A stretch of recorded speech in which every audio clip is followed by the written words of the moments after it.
Good evening, board members and residents. I'd like to call to order our regular board meeting for Monday, February 13th, 2023, and I'd ask that everyone present please rise for the Pledge of Allegiance. I pledge allegiance to the flag of the United States of America and to the republic for which it stands, one nation, under God, indivisible, with liberty and justice for all. Mr. Witt, will you please take the roll call? Yes, Mr. Backens. Here. Mr. Brado. Here. Mr. Olgiati. Here. Mrs. Rose is asked to be excused. Mr. Tominelli. Here. Mr. Witt here. Mr. Verkowski. Here. Thank you, board.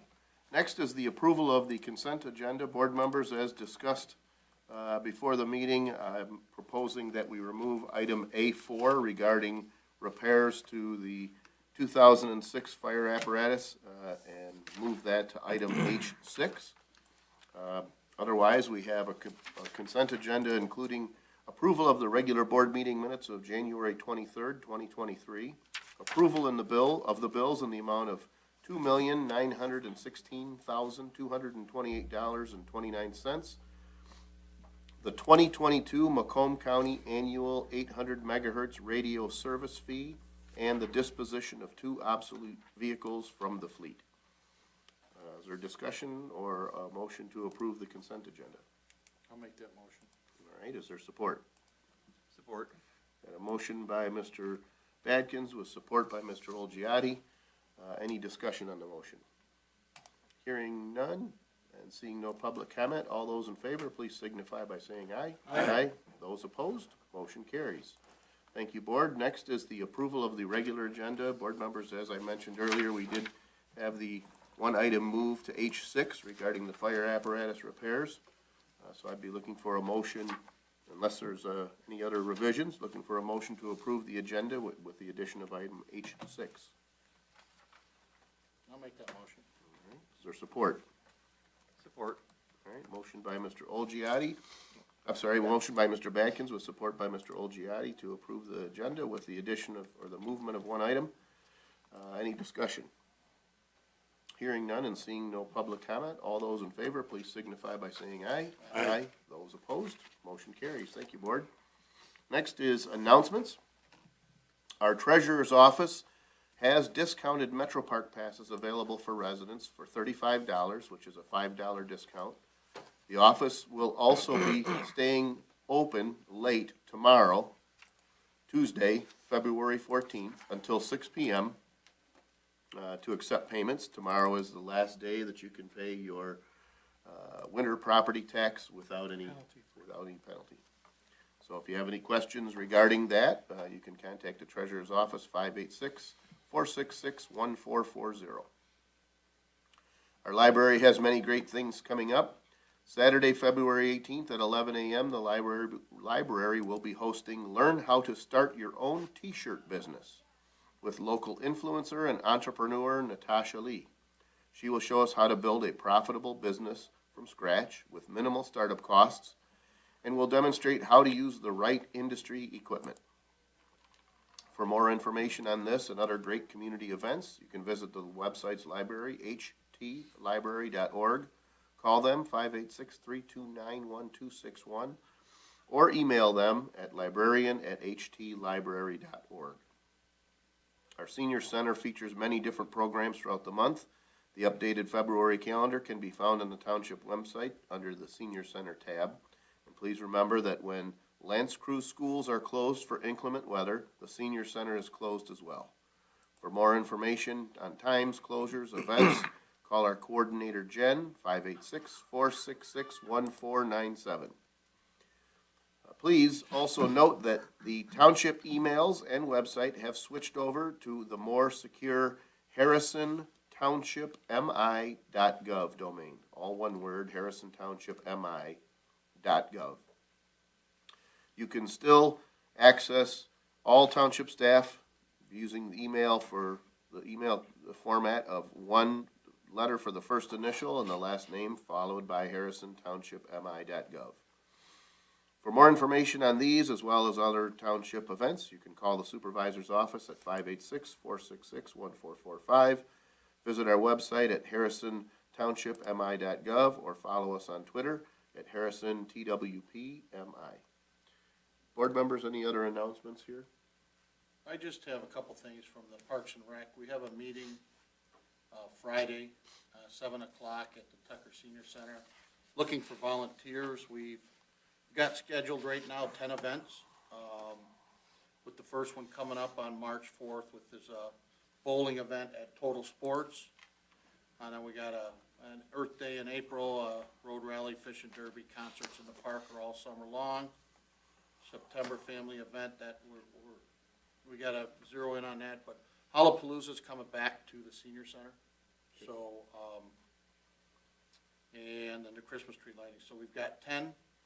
We're looking for volunteers to help with some of those events. So we have a meeting 2 days at 7 PM at the senior center. All right. Any other announcements? I see we have our county commissioner, Mrs. Barb Zinner. Mrs. Zinner, did you care to share any comments?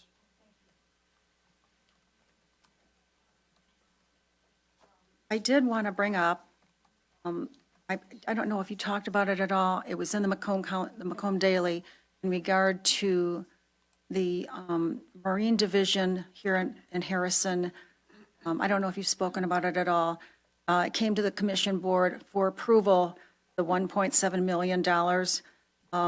For people who don't know and will see this, the Marine Division, they call it the boathouse, it was really old. I toured it just before they demolished it. It was small. I didn't realize how small it was. The outside looked rather big, but when you saw where the chairs were for the officers to work from, they were literally almost on top of each other. And the boats were fine, but they were small. They really needed bigger and better boats because everything moves fast out there now. I suppose boats always moved fast. But now everything's bigger and better and whatever. And of course, we have all sizes of boats on it. But they needed to rebuild that boathouse. They call it the boathouse, as I said. And they had to redo the docks. Everything needed to be redone. It was really bad. So they made these plans. I didn't realize that it was, I know that was state property, that it was all being done through the state. And when we had our board meeting, that didn't really come up. And we approved this several months ago. So I saw it on the agenda, 1.7 mil in Harrison Township, so I called the lieutenant out there. I'd spoken with him previously, quite a while ago, and I said, so, got some money, you need some money, eh? And he explained the situation. He had just come out there just before they tore that down, and I thank the Lord that he went out there, because he's a boat guy. And whenever you have a project like that, you need a boat guy on that project. He wasn't there when they were planning this. So it ends up that there weren't hoists in the original plans. There weren't, the state never went to the fire marshal until now, the very end of the project. Well, the water, I assume you all know this, but for the citizens, the water that comes out through the main, that water is fine for the sprinkling system, but if that building would catch on fire, that water, there wouldn't be enough water from the main to put that boathouse fire out. So they had to go to the lake, plan to go to the lake, but you have to go to the fire marshal with it. So I talked to him, he said, if they would have come to me in the beginning and I looked at the plan, I could have told them, always go to the fire marshal first. We've learned this in this township several times. So it's the state, and that's just the way it is, I'm told. So anyway, he explains the situation. You saw it first off right away because, of course, they know. And you're not getting past anything because they're always conscious about safety and about that's what they do. So once that was settled, they're going to be getting water from the lake. There's a whole system they have to set up for it, which will put that back a month or two. And the lieutenant explained that you have to have hoists because how are you going to fix the boats if you can't get them out of the water? And there was another, they didn't have a PA system in there for inside to hear situations. Also for outside when they can say to someone, no wake, pull your number one boat, whatever your number is, and come park over here so that they can maybe talk to them and more. I'm really a no-wake person because they're dangerous. We can't have wakes. So anyway, the whole board approved of it, and it's really because it's a life-threatening situation with that Marine Division has to have what they need. And some of the commissioners, a couple of them were not real happy about it. And I talked with one of the commissioners afterwards, and he said, of course, we'd approve it. I mean, we didn't want to approve it, but what were we going to do? If they brought it to us before, we would have approved it just because it's life and death, and that's all there is to it. And I was quite explanatory about the needs for this and how many hundreds of thousands of people come out to the water. And it was explained in quite a bit of detail. I think that's about the major thing that I wanted to get across to everybody. And have a happy Valentine's Day. Thank you all. Thank you, you too.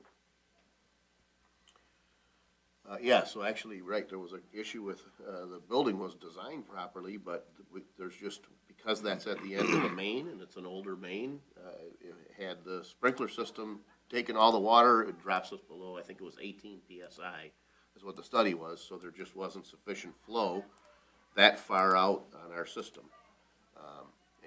And as the commissioner said, the addition of hoists, they should have been in there all the time, so it really wasn't an extra cost. It should have been designed that way. And in the end, it'll save taxpayers money for servicing the boats, things like that, so.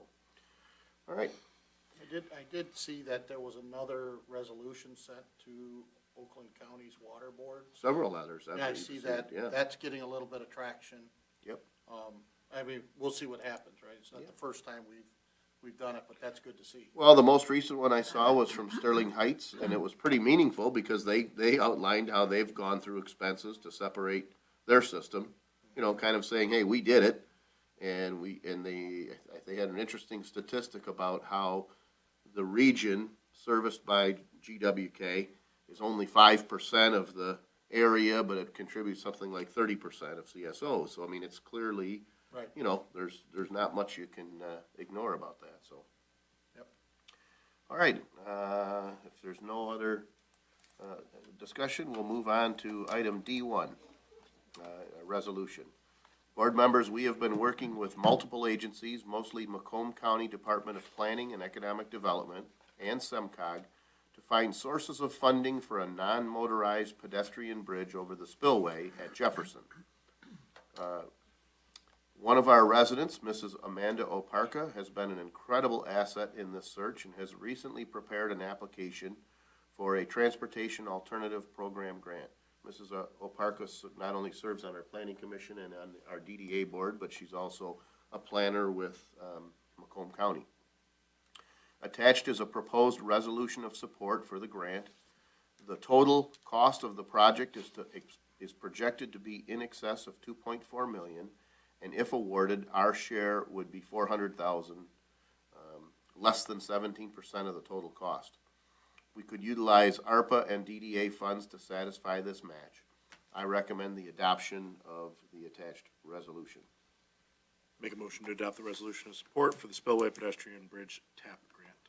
Is there support? Support. Mr. Brado. Motion by Mr. Witt with support by Mr. Brado. Discussion, board members? This is a long time coming. It This is. Close my eyes every time I see someone walking across that bridge. It's a scary situation.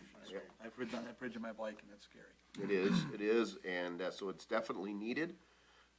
This process does take time, but I feel confident we've got a pretty good shot at this, and as you may have seen in the resolution, we do believe there's also some private foundation money that we believe we could get, and the county is participating with this proposed grant application also.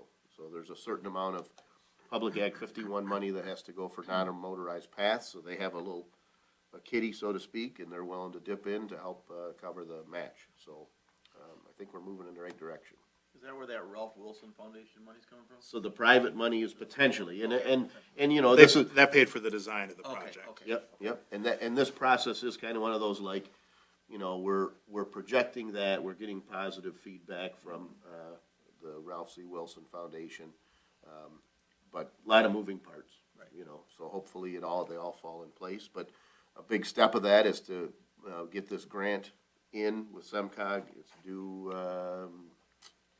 think, a week from Wednesday. So this resolution will be a part of that application. Any other discussion? Hearing none and seeing no public comment, we have a motion by Mr. Witt with support by Mr. Brado. Mr. Witt, will you please take the roll call? Yes, Mr. Witt, yes. Mr. Brado? Yes. Mr. Batkins? Yes. Mr. Olgiati? Yes. Mrs. Rose is excused. Mr. Tominello? Yes. Mr. Verkust? Yes.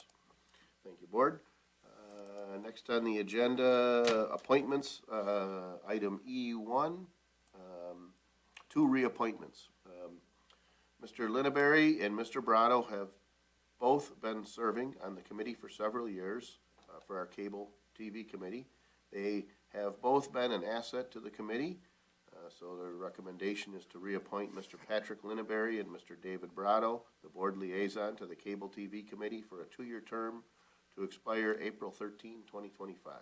So moved. Support. Okay, you know, as I'm looking at this, and I don't think this one came through me, but actually, Mr. Brado's appointment would have been, isn't his through his term? Could be. I don't think so. I don't think he's actually the board liaison. I think he was Okay, just- all right, so it is, so that changes it. Okay, good, so then, board ignoring the board liaison, yeah, because I don't think we have a liaison to the cable committee. What we do, Mr. Well, I mean, yeah, that would be Larry. Yep. You are, okay, gotcha. So, all right, so, I didn't write Batkins, down. Tominello. Okay, good. That threw me for a loop there. All right, good. Discussion on the motion. Hearing none and seeing no public comment, all those in favor, please signify by saying aye. Aye. Those opposed, motion carries. Thank you, Board. Next, from our Water and Sewer Department. Board members, we have been operating our Water and Sewer Department with 8 field personnel for some time with good results. We have a veteran employee retiring at the end of this month, and we'd like to begin the process of replacing him. I'm requesting permission to post, advertise, and interview for the position of Water and Sewer Maintenance Worker with a recommendation to come before the board at a future date. Make a motion to post, advertise, and interview for the position of water and sewer maintenance worker with a recommendation to be brought back to the board at a future date. Support. Got a motion by Mr. Witt with support by Mr. Badkins. Discussion? Hearing none and seeing no public comment, all those in favor, please signify by saying aye. Aye. Aye. Those opposed? Motion carries. Thank you, Board. Next on the agenda is item G1 from the clerk's office. Yes, thank you. Tonight, we are holding our Community Development Block Grant Program public hearing, the purpose of which is to obtain the views and interest of the community as we go through this application process. Obviously, this is a program that seems to change every year as to what we can do and what we can't do. So we always try and do our best to, apply for grants that make a benefit to the community and cover costs that we might have already done. One portion of the cost is for public service allocation, so the township is slated to receive $17,750. That's for traditionally our dial-a-ride services, but we also in the board packet have received several requests from nonprofits for a share of that money. And then we have the opportunity to apply for two $150,000 brick and mortar projects through CDBG as well. But at this time, we'd be looking to open the public hearing to allow for people to speak, and then we close the public hearing and the board can decide what they would like to do on it. All right. Looking for a motion to open the public hearing at 7:21 PM. Mr. Tominello, is there support? Support. Got motion by Mr. Tominello, with support by Mr. Brado. Mr. Brado to open the public hearing at 7:21 PM. Discussion, board members? Hearing none and seeing no public comment, Mr. Witt, will you please take the roll call? Mr. Tominello? Yes. Mr. Brado? Yes. Mr. Batkins? Yes. Mr. Olgiati? Yes. Mrs. Rose is excused. Mr. Witt, yes. Mr. Verkust? Yes. So at this time, the public hearing for CDBG funding is open. So anyone who's here who wishes to speak to the funding, encourage you to approach the podium.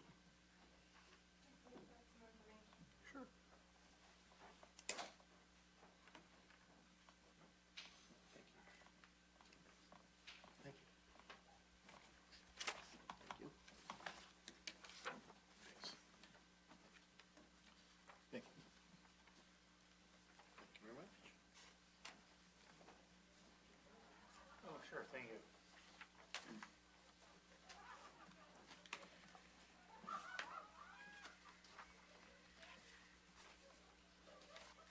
Good evening, committee members. My name is Sheila McCann. I'm the volunteer coordinator with Interfaith Volunteer Caregivers. For 30 years, our organization has been providing free, basic assistance to hundreds of frail, older, and physically challenged adults, helping them remain safely in their homes with help of over 200 volunteers. Such assistance have been helping older and disabled adults with transportation, chores, respite breaks, errands, and loneliness. I want to mention about our transportation company that we do not have limits. Many transportation companies within city limits, senior centers, other organizations, mostly city organizations that provide transportation for seniors and disabled adults, stay within that geographic area of their township or city, where we're able to cross into different counties. We've taken a woman from Harrison Township to Ann Arbor for cancer treatments. So she wouldn't have able to do that with the transportation that was provided otherwise. With the number of older adults in Macomb County rapidly increasing, the need for support will continue well into the future. The CDBG Safe at Home project of IVC is a part of our larger chore and repair program for older and disabled adults. The project was developed to provide additional chore and repair services in communities that allocate funding for this purpose. The project allows us to assist low and moderate income seniors and physically challenged adults with indoor and outdoor chores, minor home repairs, routine housekeeping. We identify these individuals who cannot do these tasks on their own and have limited resources and prioritize those greatest in need. We are requesting the CDBG funds to increase the number of low-income citizens we can reach and grow our program, as well as coordinate the volunteers who do these services. Like all nonprofits, right now our income has taken a hit as we've been unable to hold our normal fundraising events. In 2022, we were able to serve almost 470 clients, with 200 being served through the Safe at Home program. With the funding year half over, we have already almost doubled the amount of completed tasks compared to the number projected, and we are confident it is due to the additional funding of CDBG funding. While we have been able to support several residents of Harrison Township over the years, we would love to expand our support, including the Safe at Home project, further into our community. With funding received from Harrison Township for this current program year, we're working to offer the important support services to Harrison Township. We hope for continued funding in 2023-2024 program year so that we can continue to build momentum and offer the service to those in need into the future. We are requesting CDBG funding in this upcoming year so we can maintain a pattern of increasing the number of tasks completed to help the residents of Harrison Township. The appreciation for assistance is heartwarming for seniors, such as a woman who we helped install the new toilet when she did not have a functional one. Another senior we had helped, we decluttered her home, took all the donations to Salvation Army and St. Vincent de Paul. Many other examples can be replacing locks of doors, washing windows, and installing smoke alarms. CDGB funding, this project can grow and assist and be granted to a variety of low-income Harrison Township senior citizens and disabled adults. Thank you to the board and everyone here tonight for your consideration. Any dollar amount granted is appreciated in our program, into our program, and we hope to partner with you going forward. And in the packets, it just shows some of the statistics of your Harrison Township residents that we've helped so far, and we know that that continues to increase each year. So any questions regarding our program, or? Thank you very much. Thank you for your time. Thank you.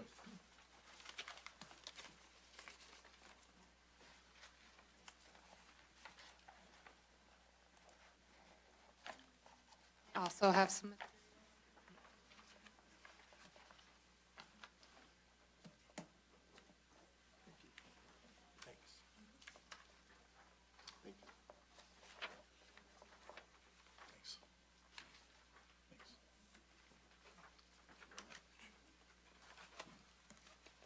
Thank you.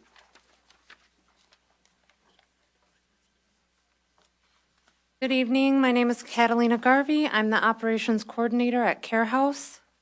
Care House is the Macomb County Child Advocacy Center with our main office located in Mount Clemens and a satellite office located in Warren. Care House is the only agency in Macomb County providing comprehensive services for child victims of sexual abuse, physical abuse, or children who have witnessed a violent act, as well as their non-offending family members. Our goals are to minimize trauma for child victims of abuse and to support the child victim and non-offending family members throughout the investigation and prosecution and beyond.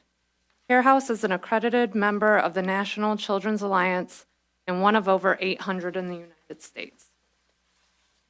We collaborate with all law enforcement jurisdictions in Macomb County, as well as the FBI, Homeland Security, and Immigrations and Customs Enforcement, or ICE. Children's Protective Services, the Macomb County Prosecutor's Office, and medical and mental health professionals.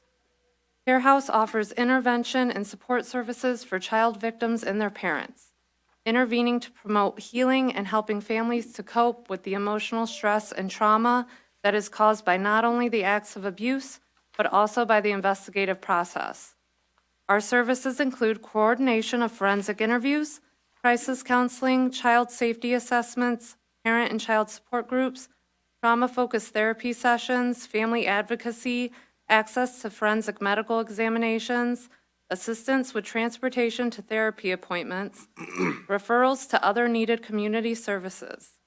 As the designated counsel in Macomb County for the Michigan Children's Trust Fund, Care House also offers child abuse prevention information, education, and training for professionals and to the community at large.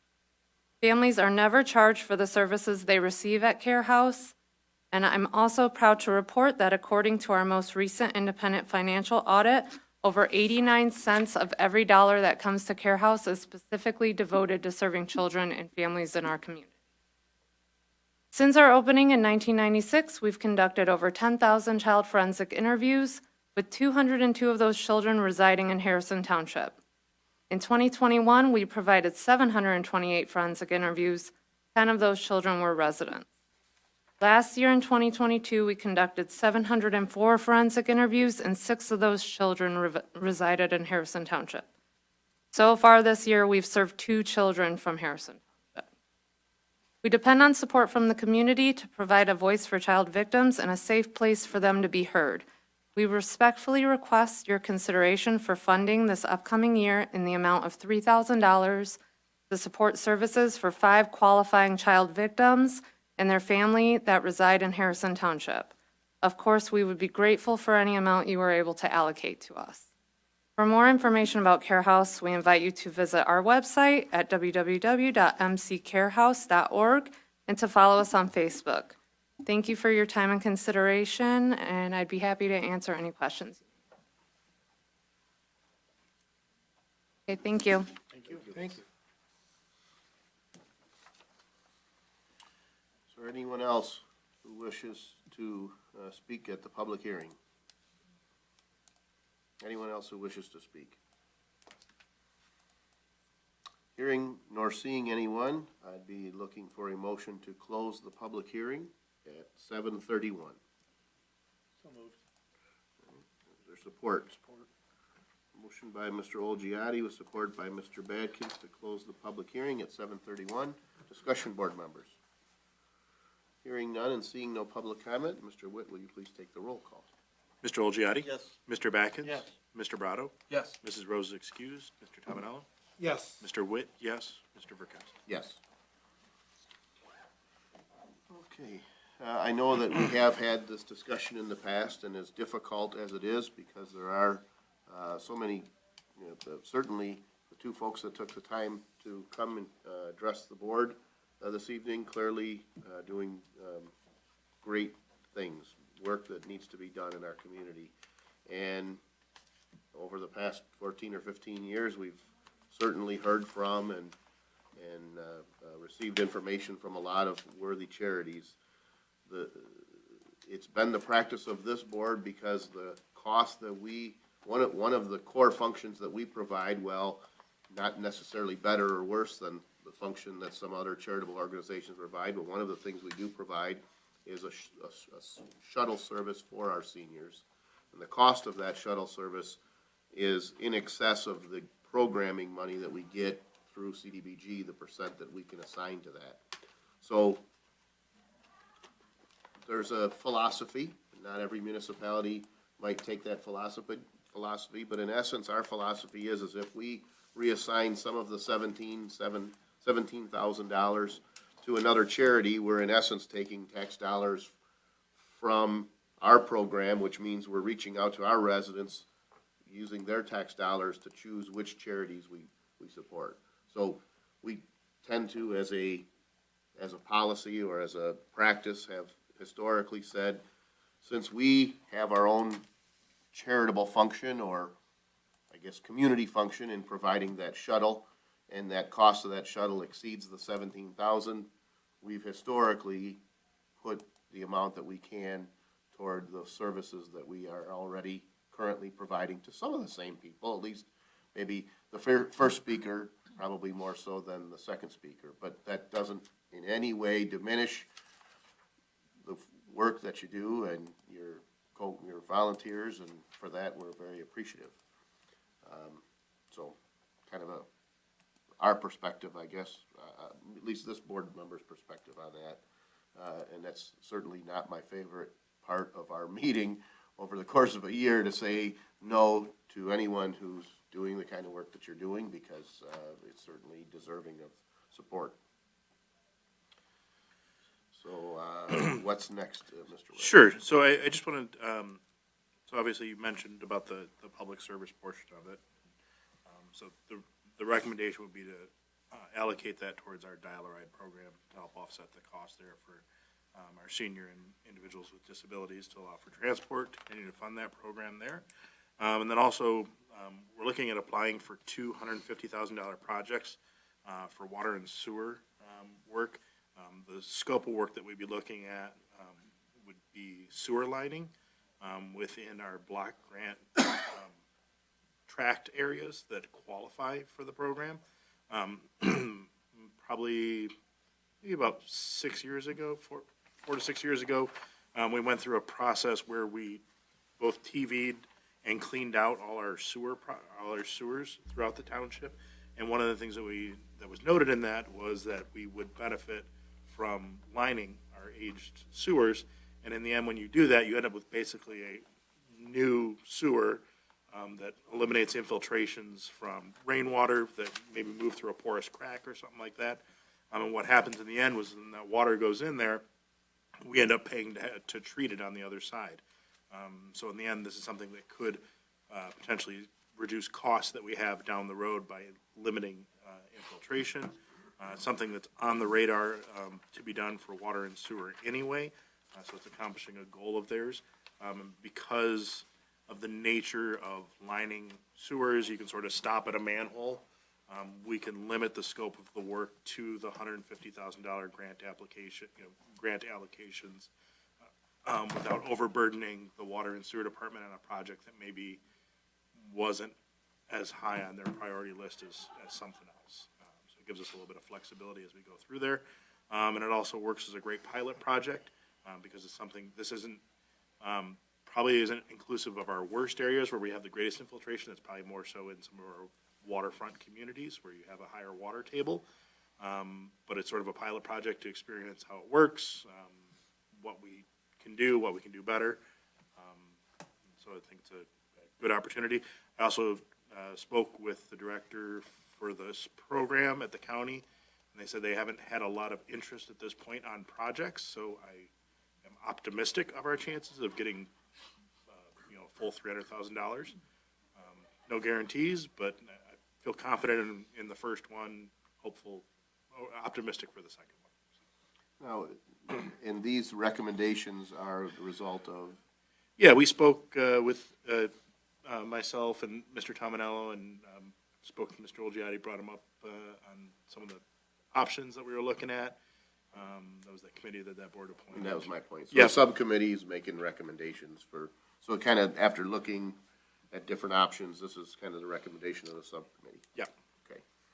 All right, so, is it, at this time, are we Yeah, in a I'd be looking- position to, make that? Yeah, I'd be looking for, basically a motion to allocate the $17,750 public service funding to our dial-a-ride program, and then authorize the clerk to apply for $250,000 projects for areas defined by the Water and Sewer Department. I don't know if there's any questions, or I can make that as a motion, but I didn't want to jump if somebody had a question. Well, we can still have discussion if a motion's made, so, I'll make that motion. all right. Is there support? Support. Okay, we've got a motion by Mr. Witt with support by Mr. Badkins. Discussion, board members? Any questions? Hearing none and seeing no would that require a roll call? No. No. Hearing no discussion and seeing no public comment, all those in favor, please signify by saying aye. Aye. Those opposed, motion carries. Thank you, board, and again, thank you to the folks that took the time to come out this evening. Next on our agenda is regarding our, one of our bus drivers. Board members, our senior center is requesting approval to extend an offer of employment to Mr. Richard Williams pending his passing of the medical examination. If approved, Mr. Williams would fill the substitute bus driver position, which would greatly help with flexibility among the bus drivers and bus routes. We have an established hourly rate. Is that? I'm not sure that that's correct, but I know this board approved the hourly rate associated with the bus drivers. So I'll be looking for a motion to approve and to extend an offer of employment to Mr. Richard Williams pending his passing of the background investigation and medical examination. I'll make that motion. I'll support the motion. All right, motion by Mr. Tominello with support by Mr. Olgiati. Discussion? Hearing none and seeing no public comment, all those in favor, please signify by saying aye. Aye. Those opposed, motion carries. Thank you, board. Next on our agenda, regarding our lawn maintenance. Board members, our current lawn maintenance contract expired at the end of last year. It was a 2-year contract with Simon's Property Management and was competitively bid back in 2021. At that time, the lowest bid was $975 per week. Simon's came in slightly higher at $990 per week. However, the Simon's bid was more complete, included everything that was specified in the big package. Mr. Simons is a township resident, and his company did an excellent job over the last 2 years. He did reach out to me late last year about the potential for extending the contract, and I had just said, well, I don't want to jump on something too soon before you don't really know what happens with fuel prices, things like that. He reached out to me early this year and offered to extend the contract for an additional 3 years with no increase. In the board packet, I did include the original proposal as well as the proposed 3-year extension. Considering that their bid was competitive 2 years ago, the work that they've done has been certainly among the best that we've had since I've been here. I'm satisfied with the work, and knowing that costs have increased due to inflation, I believe this is a very reasonable offer. Therefore, I'm recommending that we extend our contract with Simon's Property Management for the 23, 24, and 2025 mowing seasons with no cost increase. Discussion, or is there a motion? I'll make that motion. Okay. Is there support? Support. Okay. Motion by Mr. Brada with support by Mr. Tominello. This isn't one of those, hey, I'm unwilling to go out for bid, but we did do it, gee whiz, 2 years ago, actually a little bit less than 2 years ago, but pretty close. They were competitive then. We know they performed well. And after 2 years to hold their price for the future 3 seems to me, I can't imagine that, with inflation, I would have thought, I kind of thought like, hey, are you sure? So we're happy with him. It seems like his firm's happy with us, so I think it's a good move. Where, am I missing this year's, I don't see the dates. I see 2021.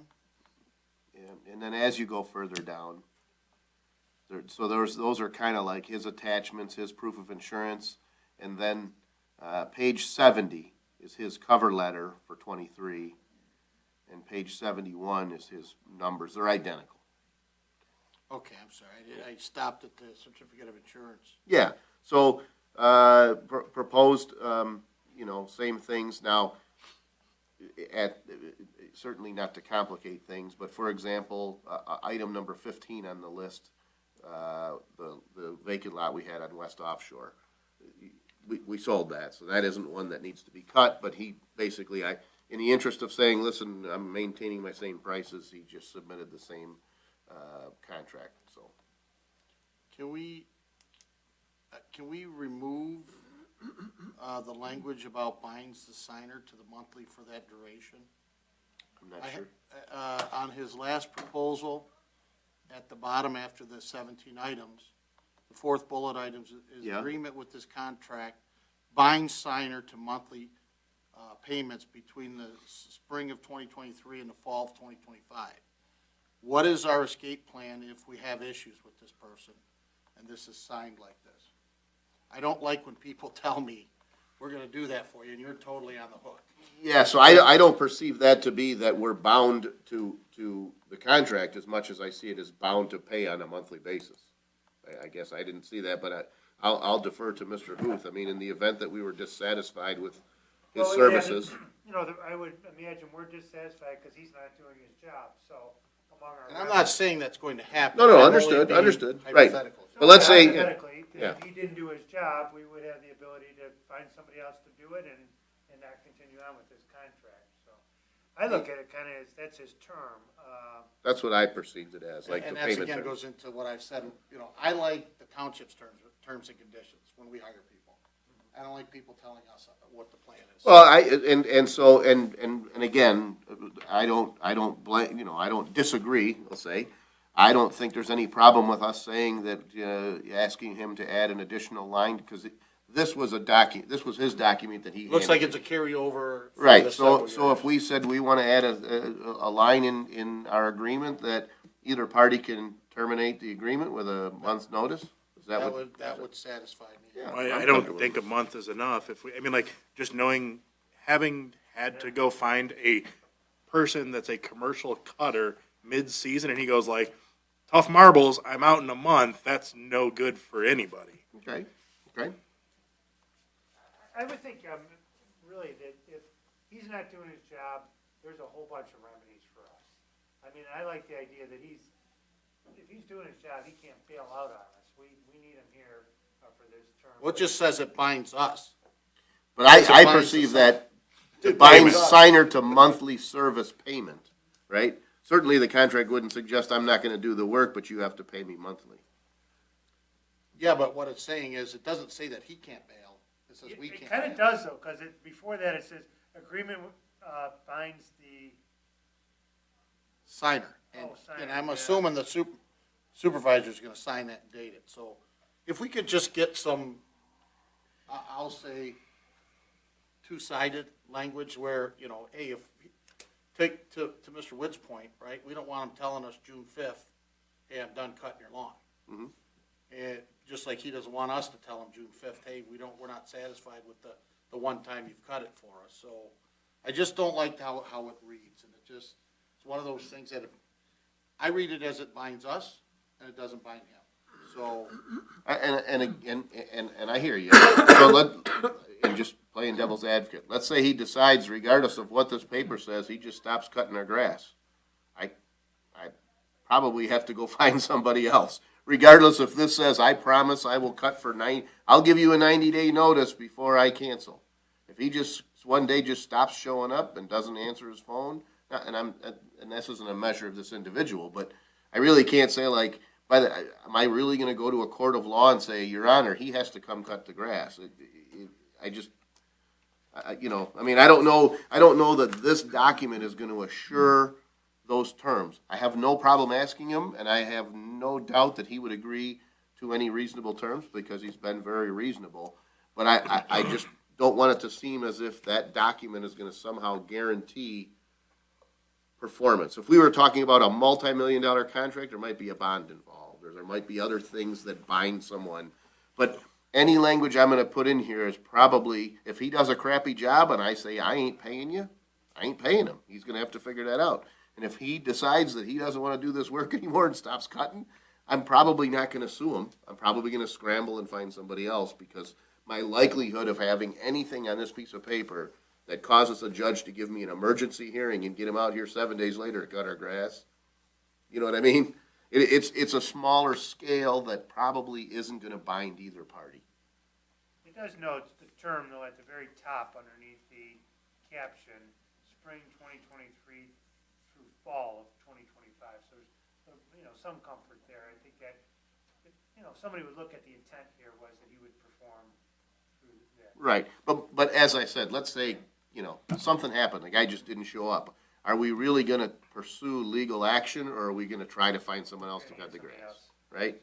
I mean, when all is said and done, all I need is my grass cut. Even if I call one guy and say, hey, can you cut these 3 properties, you cut these 4 properties? I mean, we do, and keep in mind, from a, what's the word I'm looking for here? From a backup plan, if you will, we do maintain a relationship with half a dozen other service providers that do our noxious weed cutting. So I do feel like if someone said, hey, I'm bailing, I still have an out, I can figure it out. I mean, it isn't $1 million contract to the Right. point. I get hung up on language like that because I don't like somebody telling the township, this is how it's gonna be. And that's how from a contractor standpoint, that's where my brain goes. So Sure, I get it, I would feel much better if that 4th bullet item said, with the yearly review with the supervisor after 2023, 2024. Something like that that just says, we're okay with the quality. I think bullet item number 4 is his payment terms. That's what I think he's trying to imply. So I don't mind altering that so that township agrees to pay for services on a monthly basis. I think that's what he's looking for. That's what that line means. That would be fine. So, and That I would have be no fine. problem changing Yep, that. okay. Yeah, that's fair. So we had a motion? Yeah, we did. Okay. Sorry to get us sidetracked. No, that's okay. It's good to, it's good to, I mean, it's an exercise. Like, as I'm talking through it, like, yeah, you know what, you're right. Maybe we should have that. But then, well, I don't want him bailing on me. And so then kind of, it's okay. We sell this price for 5 years, so. Yeah, yeah. I just have one question on item number 15, on parcel number 15, the west offshore. Yeah, that one's the one that's sold. That's the one that's sold, so, Yeah. but the price of the cutting on a weekly basis is still in the proposal itself? Right, so what happens is, over the course of the year, sometimes, so for example, there are odd parcels of land throughout the township that are ultimately nobody's responsibility. But the fellow who's lived in the house for 12 years mows it, and sometimes he plays cornhole with his friends when he's there, because throughout the township, there are areas of land that were platted, especially along the river, that were designed for, like, fire truck access or all these kind of things. A good example would be where the Pride of Michigan is docked, right across the river from Bumpers there. That's ultimately a piece of road right-of-way. And they just kind of use it with an agreement with the county, right? But let's just say they never did that, but the neighbor on either side each cut that grass, and then those 2 neighbors move away and no one else starts cutting it. My point is throughout the year, this list tends to come and go, items come on and fall off. Right. Well, I guess that was not to interrupt, but I guess that was my point. In the next 3 years, there's probably a good chance we're gonna acquire another piece of property or have something else that's gonna need to be cut. Would that be included into that in replacement of this west offshore Yeah, so what? property right there? Absolutely, but what I'm saying is the answer to your question is I've done that every year for the Okay. last 12 years. Okay. And it becomes one of those like, okay, I've already got this guy. Right. That west offshore lot is a lot of a certain size. So having it in there for me is kind of referential. Sure. Someone comes along, we do acquire a lot or something, and I say, well, I want $150. You say, well, wait a minute, you were cutting that last lot for 45, right? So, and I will say, throughout my time in the supervisor's office, we've had different relationships with different service providers. This particular service provider has been very agreeable to those changes, very reasonable in what they propose. In the past, I've had service providers who are maybe less tolerant of changes, maybe unrealistic, and when you add something, it doesn't really seem to correspond, right? So that's a big part of it, because no matter what we agree to here, we're gonna add or subtract something this year. And if you have 2 years of good working relationship, Sure. you know, Yeah, like, I know we've read into years where like the Parkway parcel's flooded, so he can't cut it. Right. He doesn't bill us for it, you know what I mean? Well, I would have to say that I was pleasantly surprised and maybe a bit shocked that he didn't raise his price at all. Yeah. After 2 years, especially with the temperature of the business climate and Sure. cost nowadays. and I do think this is like I say, this is somebody, you know, it's kind of, you don't want to do something bad in your own backyard. A fella's a resident, raising a family here, it's close to home, it's easy, you know, not easy, I don't mean to, but it's convenient, is Right, probably the right. word I'm looking for. But also, I value the folks that have pride in this individual and his crew have demonstrated that, and so I'm comfortable with that. Any other discussion? And I don't know that we need to include the payment terms in the motion. Do you need that, Mr. Badkins? No. No, okay. Got a motion by Mr. Brado, with support by Mr. Tominello to extend this contract for a 3-year period. Seeing no public comment, all those in favor, please signify by saying aye. Aye. Those opposed, motion carries. Thank you. All right, next, the facade improvement. Back in 2019, 2020, the DDA created and the DDA board created and the township board approved a facade improvement grant program. Back then, we awarded 3 grants totaling $8,000. These grants helped to fund over $25,000 of improvements in the DDA district. We funded the program again in 2020, but it was canceled due to COVID. We went again in 2021 and had no applicants. Recently, the DDA board suggested that we try again, excuse me, for 2023. Attached in the board packet are minutes from the January DDA board meeting, as well as the proposed 2023 DDA facade improvement grant guidelines. The DDA board is requesting up to $20,000 to fund at least 2 grants. For reference, the projected revenue for the DDA tax capture for this year, for 2023, is over $85,000. Make sure it's clear that the DDA is requesting $20,000. The way it's structured is the DDA is ultimately, I guess I'd say, a subservient body to the Board of Trustees, meaning that we have a certain amount of approval over that budget, which allows them that board to do certain things. So the thought was, hey, maybe we'll put this out there and see if there are businesses that wish to invest in the exterior of their building, which ultimately kind of that whole, a rising tide raises all ships. So that's the proposal from the DDA board. And again, it's clearly well in excess of just the revenue for 2023.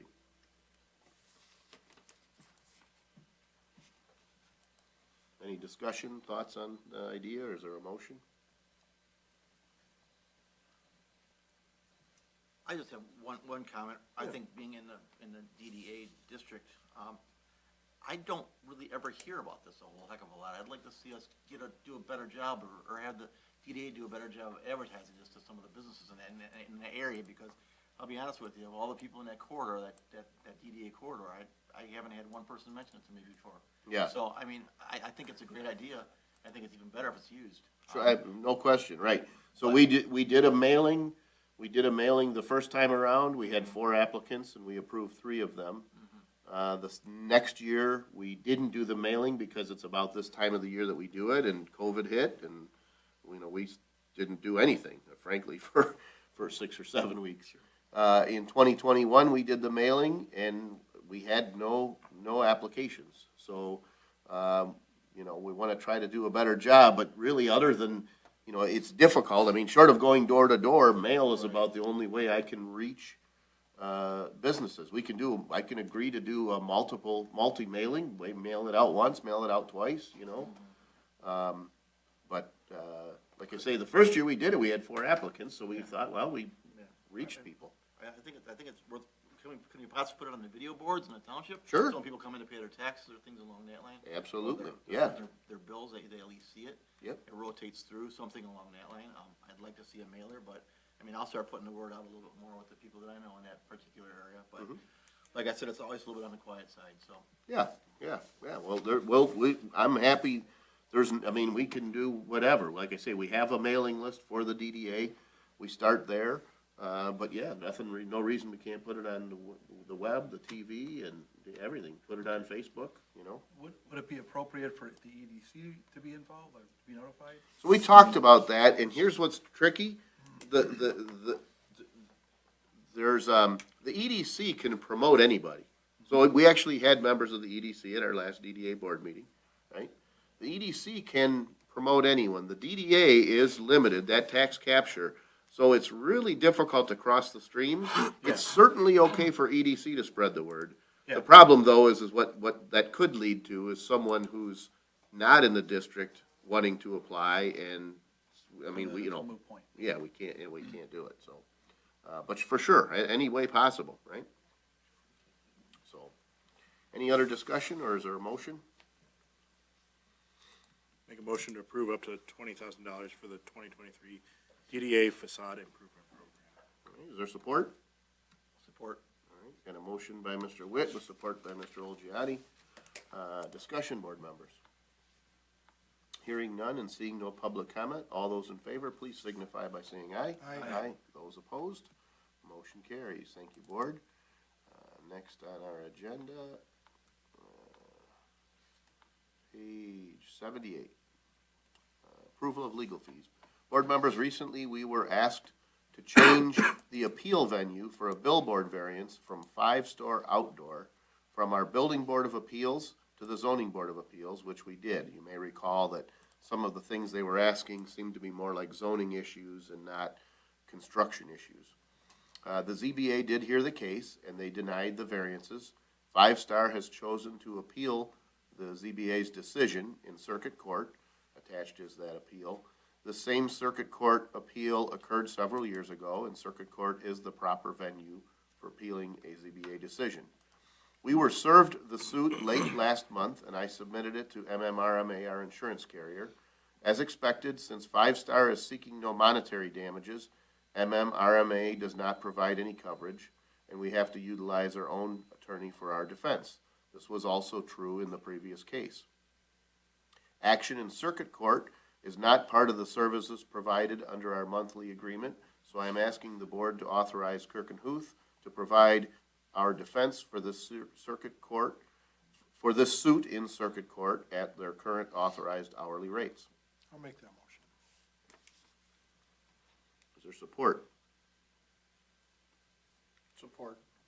Motion by Mr. Tominello, with support by Mr. Badkins. And as I did indicate to the board members, we did have 3 weeks between our meetings. This service came, I think, the 24th of January. So we didn't sit on it. I did forward it to Mr. Huth to make sure that we didn't fall behind, and I had indicated that to every board member. But certainly it takes formal action to agree to any long-term relationship to cover us for this defense. I do have a question for Mr. Huth. Can we recover the cost? Can we countersue him?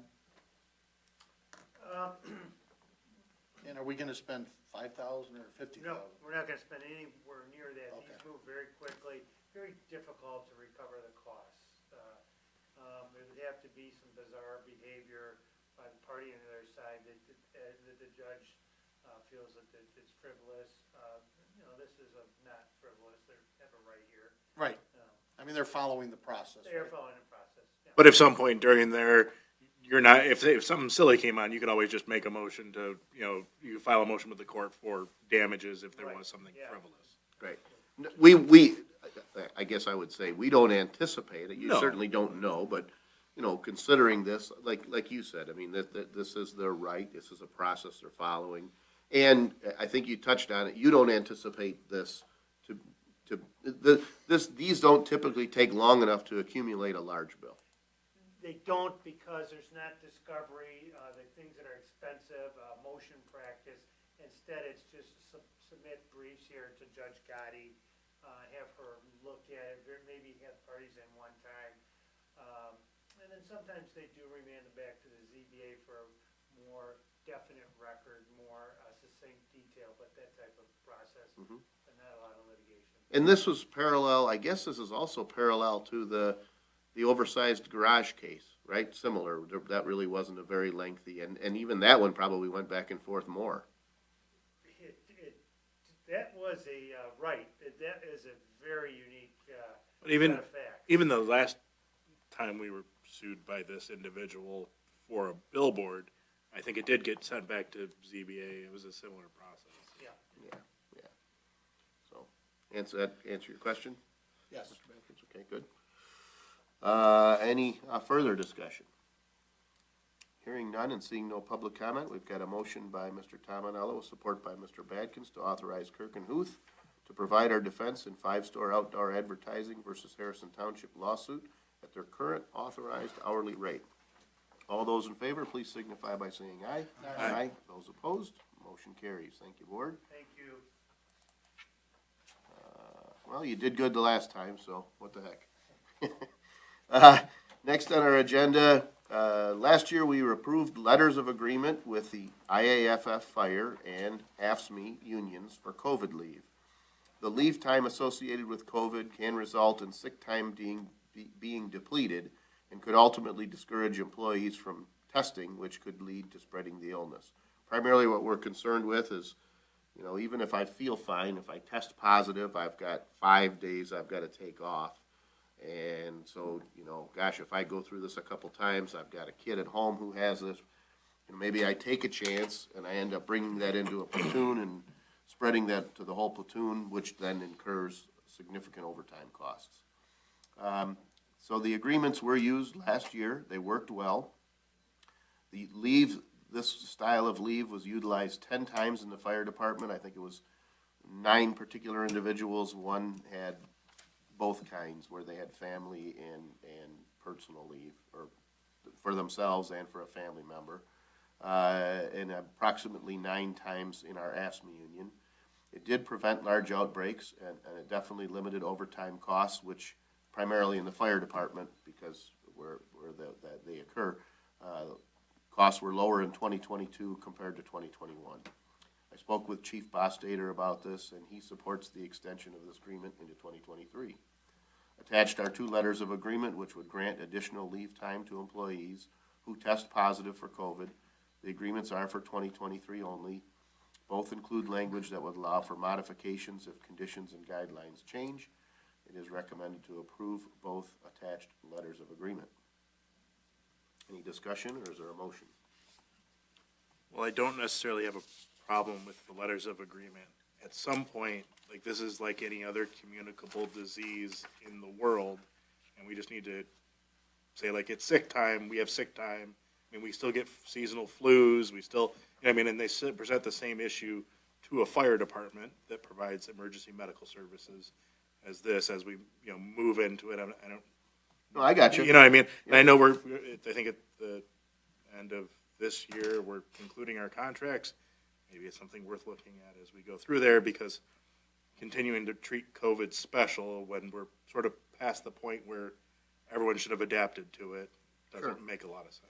Understood. I still think, and so I spoke with the chief late last year, and really the discussion was, these letters of agreement don't require us to be proactive, meaning, as you said, we do offer sick time. So what we said was, well, let's kind of wait and see what testing looks like into 2023.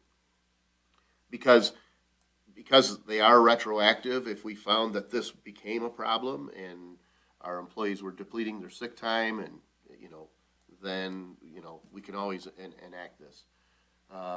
The one part of this that is different is the fact that the, you know, testing positive, I may not have symptoms whatsoever and I feel fine. If we treat it like a normal illness, if I say, you know, I just have I got a dry throat, I might still be comfortable coming to work and performing as a firefighter. But if I test positive and I knowingly do it, it may, it may be, Well, at that point, you're just being malfeasant as a person that provides emergency medical care to knowingly spread a communicable disease, right? understood, but my point is that having a cold and having COVID are really still two different things. There are, if I Well, say. so is having the flu or having strep throat or any other communicable diseases that have the ability to spread rapidly in a population. Sure. Especially an at-risk population that our firefighters most likely are most frequently interacting with. No question. And so what happens, the difference though is, we have to say, if you test positive, you're off for 5 days. And you could have been scheduled to work for 3 of those 5 days, and you might say, well, if that happens again, I don't have any sick time for the whole rest of the year, right? So my point is I'm not disagreeing with you. I still think it's valid, but at some point, I think it's gonna become like anything else. That's my point. The difference though would be, if someone said you test for anything else, there really isn't a guideline that says we have to tell that person they must stay home for 5 days. That's why I believe this letter of agreement. I wouldn't say I'm knowledge, I mean, like, when I just had strep throat, my doctor said, don't go to work for 2 days, you have to wait until your antibiotics, Correct. I mean, there's responses that we have, we don't need the government to tell us, don't come to work because you can communicate disease. But in this case, the government says, don't come to work for 5 days, right? get So it. as long as that's in place, I can't really say to firefighters, No. don't listen to the health department, just come to work anyways, Well, right? that's not what I'm saying. Yeah. I mean, I'm just saying, to me, the 5-day requirement is what still makes this a valid proposal. But I do believe this is, as it evolves, it'll become like anything else, so. Any other discussion, or is there a motion?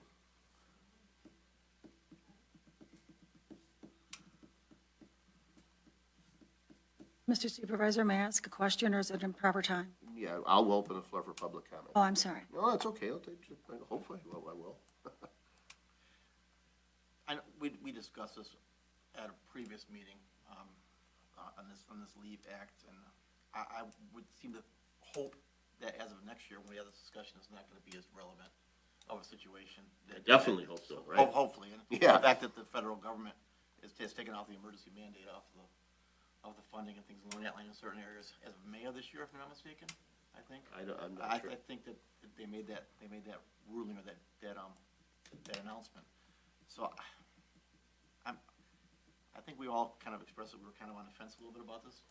When we talked about it before, what we thought it was the right thing to do for this year. Mhm. So, I mean, so I'm okay with it in that regard. I'm not super excited about it, but I'm okay with it in that regard. Well, and so this is one of those things where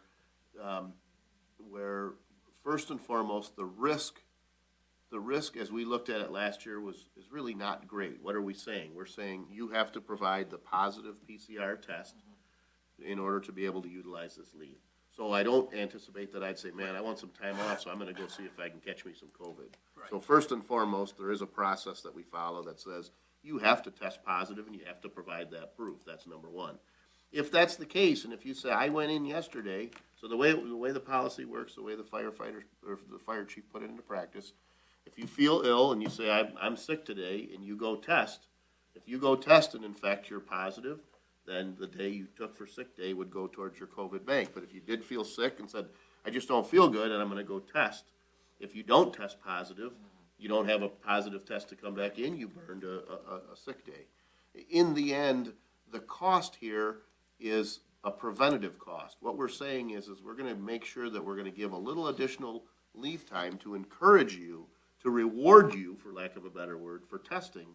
Because in exchange, if you are proactive about testing, there's a less likelihood that you're gonna spread this, living in the same environment for 24 hours with a handful of other firefighters, which, if that happens, leads to now a bunch of overtime, because I gotta take guys from 2 other platoons and have them work additional hours. So that was the idea behind it. We put it into practice last year. The proof is that we did see less outbreaks and less overtime. So when I went to the chief, he said, I'm supportive of this. I think it's a good idea to do for 2023. So I'm comfortable bringing it here because I don't believe it cost us money. I believe it might be argued that it could have saved us money because that we did see reduced overtime. There's a lot of factors that go into how much overtime we have. But when all is said and done, I'm also looking to the chief, and chief says, I think we should do it again for 2023. It's a once a year basis. When we talked about this in the past, the feeling was that if we provided for the firefighters, we should provide it for AFSCME. In terms of an actual cost, the worst case, we pay sick time at 50% at the end of the year. So if someone doesn't use all their sick time, maybe we pay them 50% of whatever hours are left. So that's really the biggest risk we have in exchange for potentially preventing an outbreak. And as I say, I'm comfortable bringing it here because, as Chief said, I think it's a good idea. I'd like to see it again for 2023.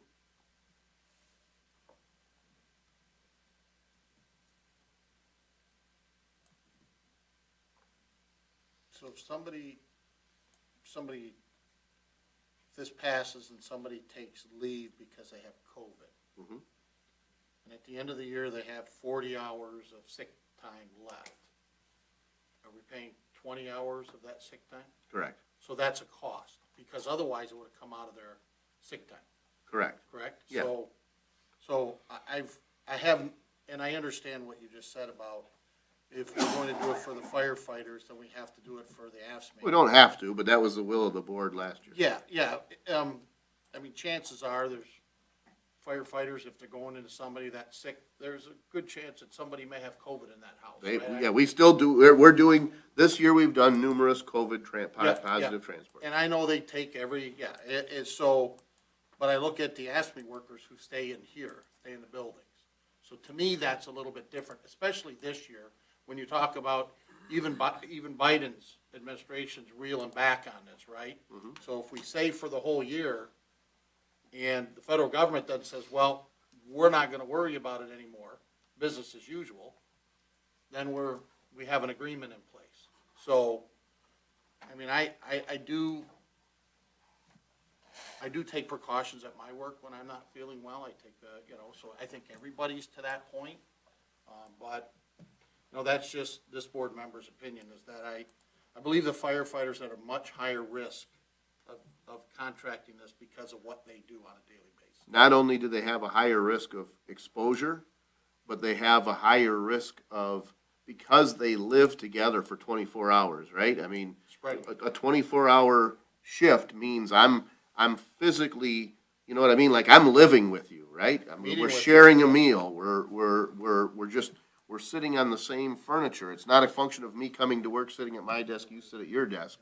There's a certain closeness in the firehouse that lends itself to a greater risk of spread, right? Having said that, when all is said and done, some folks, I've never tested positive for COVID. I must have had it at one point, it's hard to imagine, right? But some folks seem to be more susceptible than others. Sure. And again, so now do you say to that person, man, I've depleted my sick time?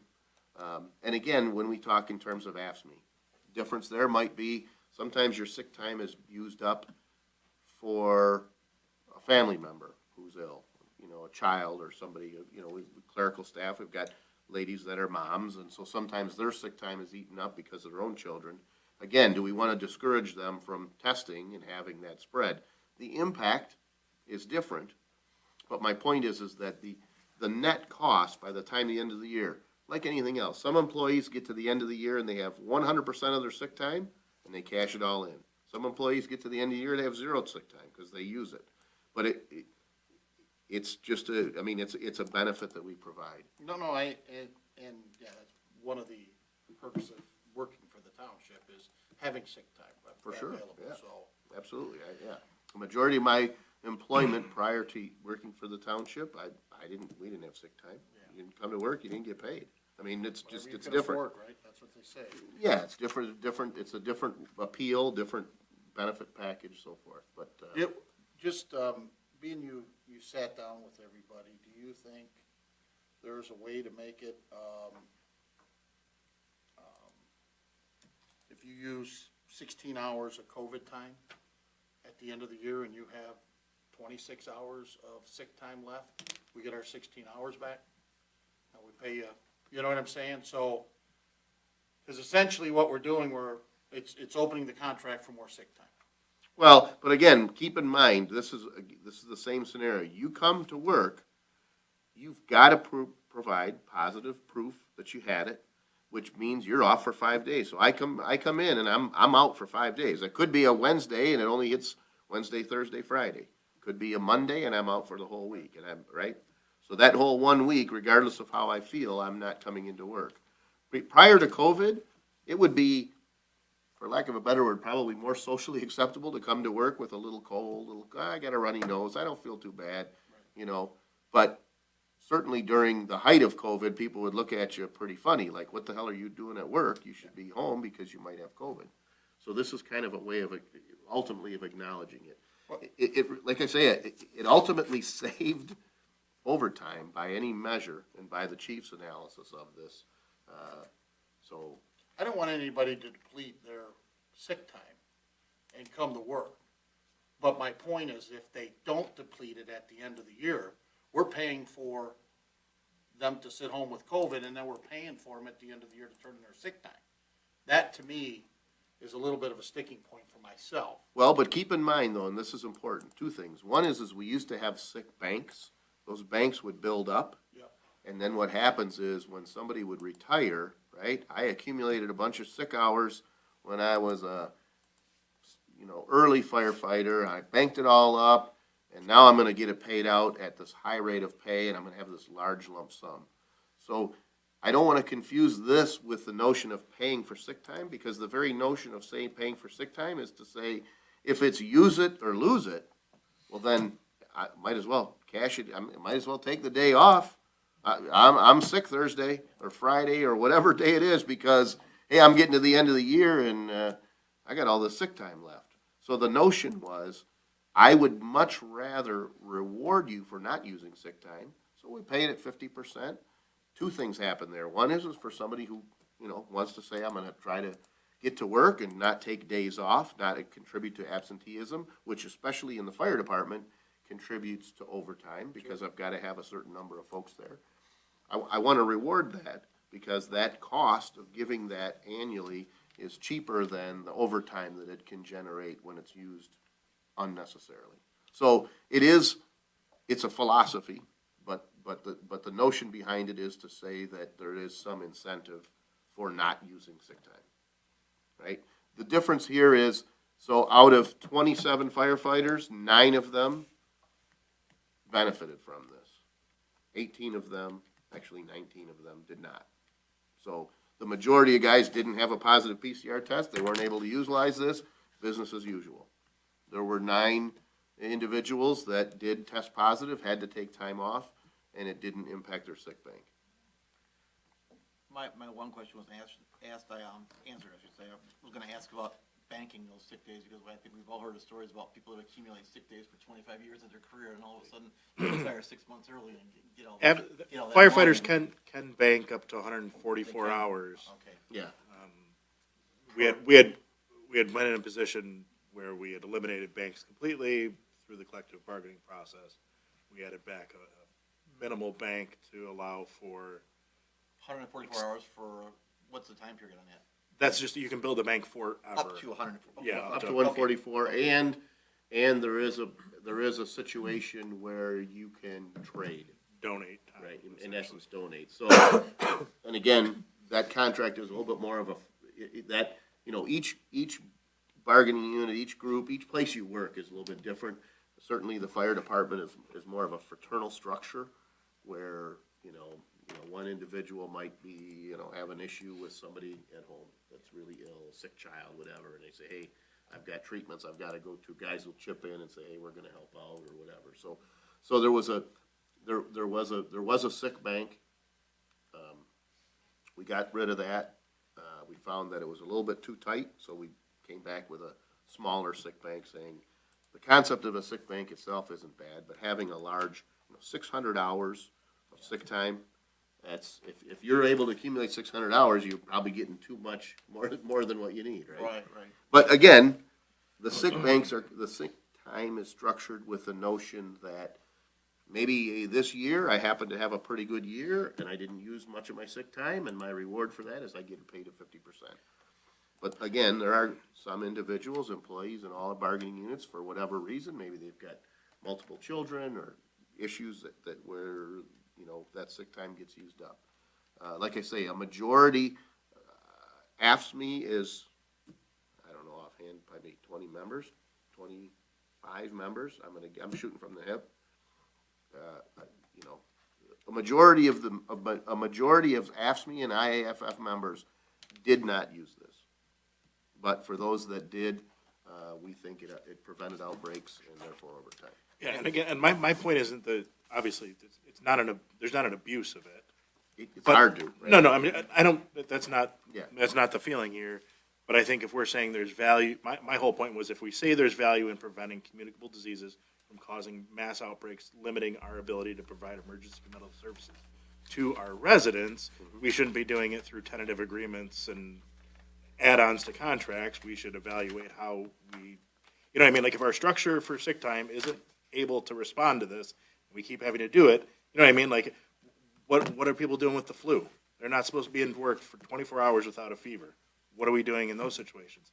You know what I mean? Like, there's other communicable diseases that we don't want a person coming to work with. We don't want them, same things. We don't want them not taking a test because they fear not showing up. Right, but the answer to that, I believe, is we haven't changed sick time in either contract in 8 years at least. And it's worked. We haven't had a problem where a significant number of employees run out of sick time. So I believe the sick time that's in the contracts is good. I believe what aggravates that for these last couple of years is as soon as you're positive, you have to take 5 days off regardless of how you feel. And that's because those are the guidelines, and that's a good thing. That's a temporary thing driven down to us from folks at the state or federal level. I agree. You pointed out this is going away at a federal level. It's not considered an emergency. If the guidelines changed and you didn't have to take 5 days off and they said, oh, well, because of advances in medicine, we can deal with this differently, then I think these letters of agreement would be less necessary. The only other question I had was, does this go on a calendar year basis from January 1st to December 31st? Yes, sir. So we're still working off the 2022 agreement right now? There is no There is agreement no in place. agreement right now. Right, so what? But it will be only from, if we agree to this, it'll only be from now until the end of the year, correct? I made it retroactive because I didn't know from the time I talked to each union to the time we'd vote on it, whether somebody would test positive, And right? has anybody? As far as I know, we have not had anybody positive, right?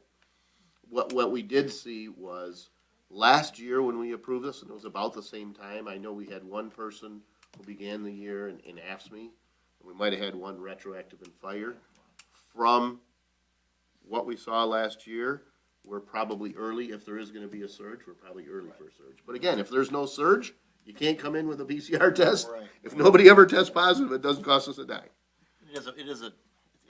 It's a safety net, basically, is what it amounts to. It is, and the for reason, the as I employee. said, the reason why I didn't say last year, we better enact this for 2023, is because when I spoke with the chief, this isn't something you have to be proactive.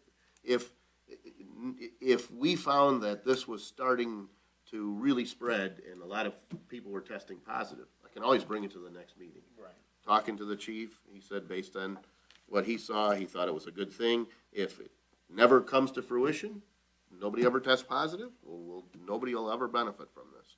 But I do think just for whatever it's worth, as an employer, from the perspective of an employer, there's a morale component to this. That we're not unique in the sense that, I didn't anticipate we'd have this issue. I could have gotten a list, but a number of other municipalities enacted COVID leave for their firefighters, so we're not out on an island on this one.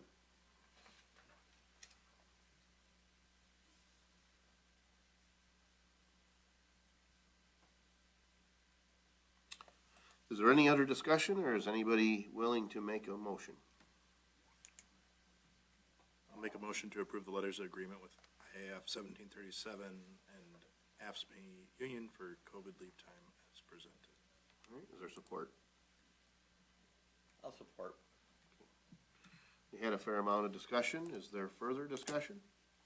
Do we have access, was this COVID dollars last year tracked? So if someone was off sick with COVID, Yes. So we should be able to pull that data up, see how many sick days we had to COVID. And I would like to, I guess I could formally ask that we cross-reference that with, did those people sell time back to the township? I would like to know that.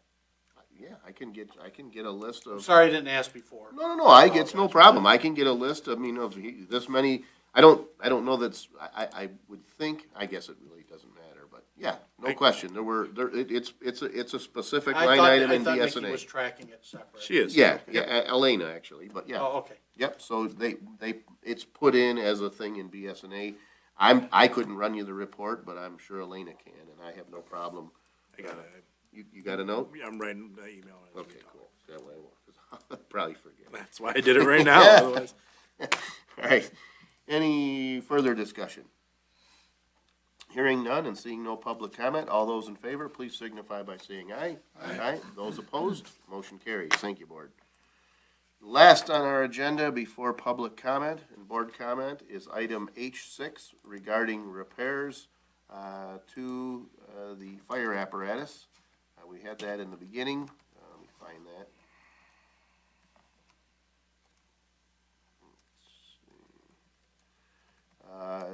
We're speaking specifically to our, the 2006 Pierce Arrow fire apparatus. It's a backup fire truck. Recently, the transmission failed. It just stays in, it won't go up or down in gear. We took it into service. As of the time I wrote this, we did not have a final estimate. We have since received a final estimate.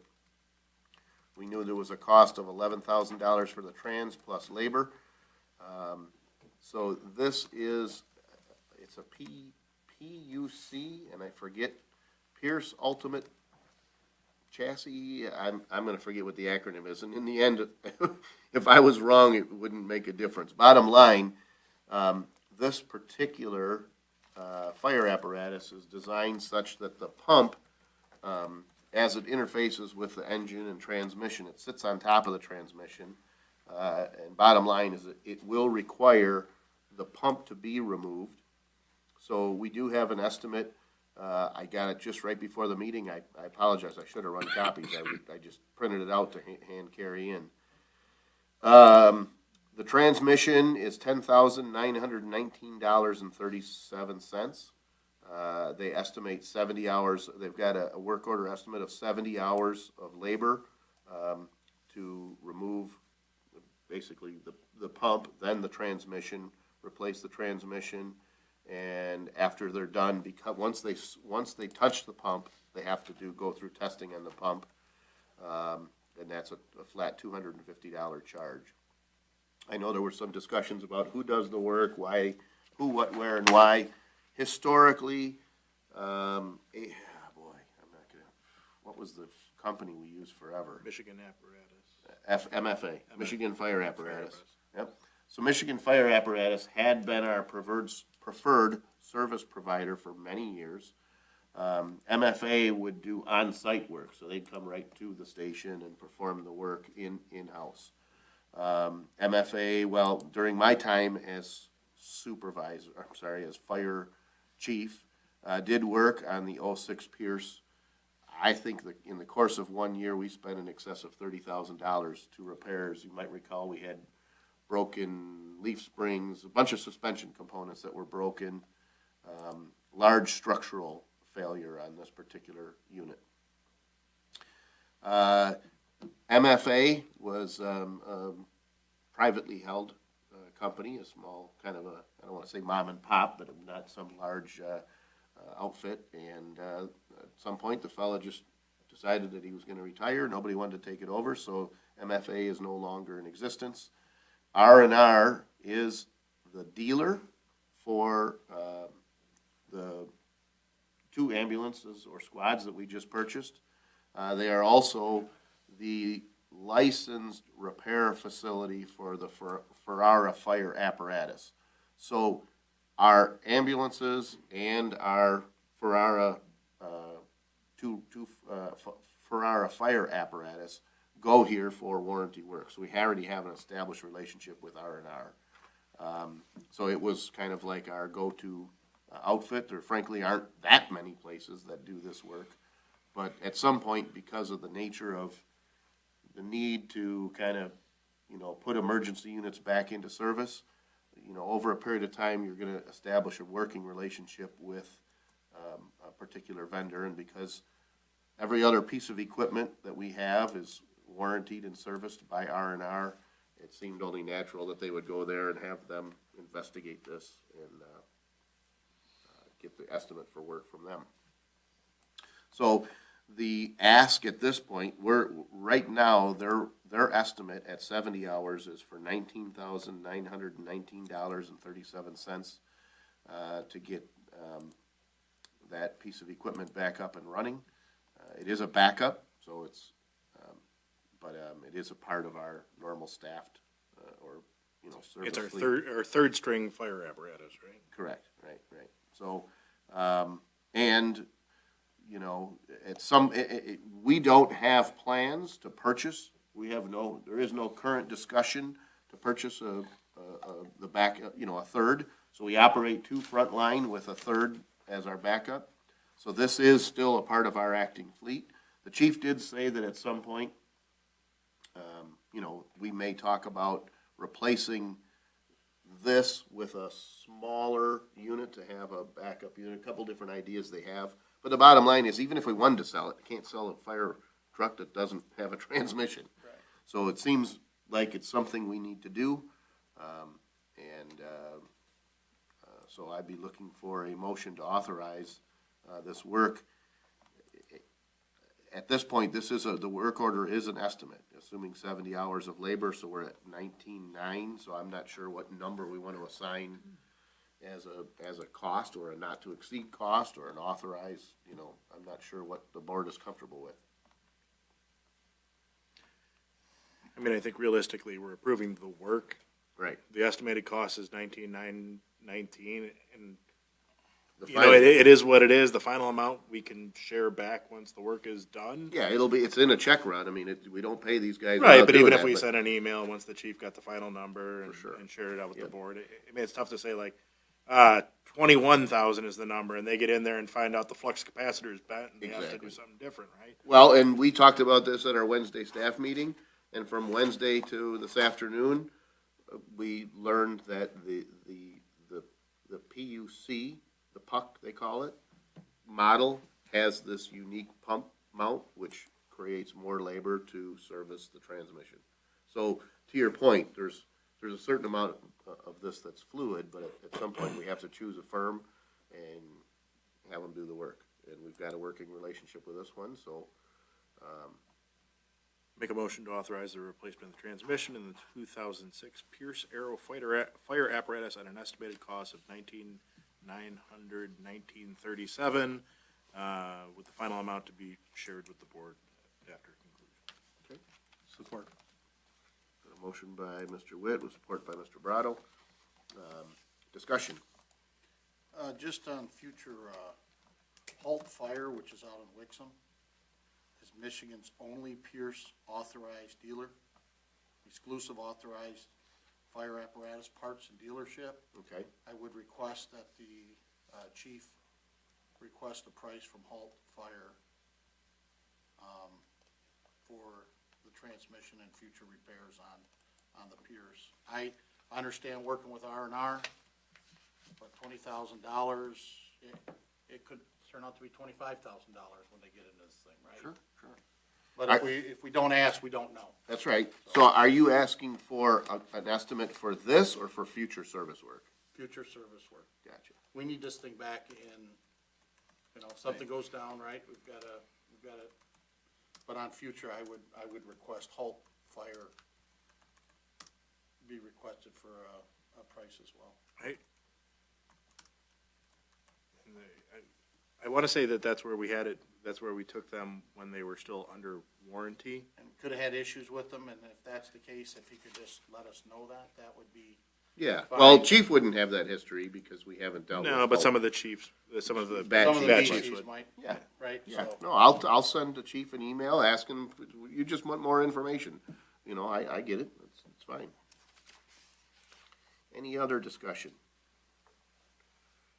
Hearing none and seeing no public comment, all those in favor, please signify by saying aye. Aye. Those opposed, motion carries. Thank you, board. Next on our agenda is public comments. We'll open the floor for public comments. Can be about any subject you wish. We ask that you try to limit those to 5 minutes in length.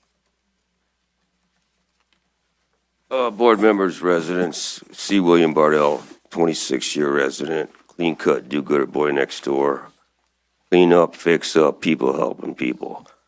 Just want to remind everyone, please check out Save Lake St. Clair Facebook and follow it and stay up to date on everything. And also, this is pneumonia weather, so layer it up. It'll go up to 65, then it'll go down to 28, and just keep, wear your layers. Layer it up. Because once you get pneumonia, you'll keep getting pneumonia. So you don't want to get pneumonia. Keep your feet dry, layer it up. This is the weather. You don't think it's pneumonia weather, but it is. Like I said, goes up to 65, goes down to 28. It changes, the weather changes every half hour, so take care of yourself. Check out Save Lake St. Clair on Facebook, and have a wonderful evening. Thank you. Thank you. Seeing no other public comment, we'll close the floor for public comment. Is there any board comments? I just have a question, Ken, I don't know if you know this or not, I noticed like going into St. Clair Shores and Chesterfield, they have on I-94, welcome to, or you're entering. Who would we approach about, is that a state, is that something we could? On the talk- interstate? Yeah, I think sometimes they do that for jurisdiction. I know there's spots on 696 where they have a sign, so it's to determine whether or not if there's a car fire, it's this municipality or that municipality. well, like going, I guess, east on 94, Mm-hmm. there's one that says you're entering, Chesterfield Township. So I just wonder, is that something that, time you blink from Hall Road to Shook, you're through the township, but I'm just wondering if it's something we should look at just from I don't wanna call it a welcome sign, cause it just says entering Yeah. Chesterfield I Township. know Jefferson, there's one in Jefferson, coming out of St. Clair Shores. If you're coming north on Yeah. Jefferson, it says. Yeah, I know, just not on the freeway, Right. right? it's That's on the only Jefferson, reason so, yeah. it's just, I thought about that today when I went past that sign, that's all, so. Yeah, I'll ask Kenny. Well, that's who I thought maybe could send us in the right direction. Yeah. Yeah, they're give definitely them a- inconsistently placed. Like, you see them every now and then. Yeah, right, yeah. I Like don't know it- if the township or municipality have to request them from the state, or Yeah. someone plows them down with a car in an icy situation or something like that. Well, there, they Another do target. maintain like an inventory, so if there's a sign and it goes down, the only reason it won't be replaced is like, there are times where there's an existing sign, they've chose to remove it from the inventory, but they don't necessarily go out and take it down, and they'll leave it there until it gets knocked down, but that's a rarity. In most cases, they've got a list, if it's on the inventory, they maintain it, so I can ask. That'd be great, appreciate it, that's all I got. Okay. Any other board discussion? Hearing none, I'd be looking for a motion to adjourn. So moved. Is there support? Support. Motion with support. Any discussion? Hearing none, all those in favor say aye. Aye. Those opposed, motion carries, meeting adjourned. Thank you, board.